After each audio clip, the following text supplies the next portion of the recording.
খাস কলকাতায় কসবায় এক ল কলেজের ছাত্রীকে গণধর্ষণের অভিযোগ, গ্রেপ্তার এক আইনজীবী সহ মোট 3 অভিযুক্ত।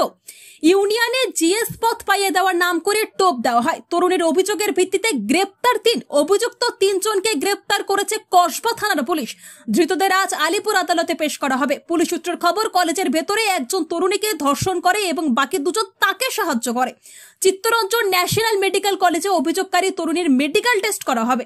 ঘটনাস্থলে পৌঁছেছে ফরেনসিক টিম। পুলিশ সূত্রের খবর, গত 25শে জুন সন্ধ্যা 7:30 থেকে 8:50 মধ্যে কলেজের মধ্যে গণধর্ষণের ঘটনা ঘটে। ধৃত মূল অভিযুক্ত ওই কলেজেরই প্রাক্তনী এবং বর্তমানে পেশায় আইনজীবী।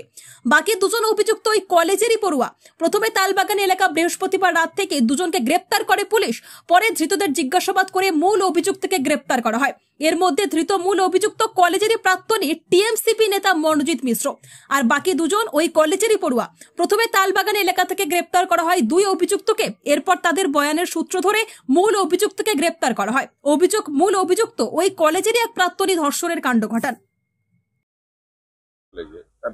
কলেজের ভেতরে একটা গ্যাং রেপের ঘটনা ঘটেছে এবং সেখানকার ছাত্র যারা এবং বর্তমান 2 জন ছাত্র, একজন এক্স স্টুডেন্ট, তারা 3 জনই অ্যারেস্ট হয়েছে। গ্যাং রেপের অভিযোগ কলেজের ভেতর।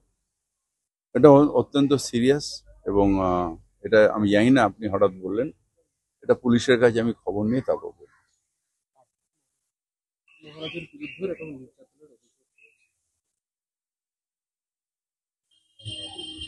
এটা মুর্শিদাবাদে বললো, এটা আমি যেটা জানি না আমি কেন বলবো।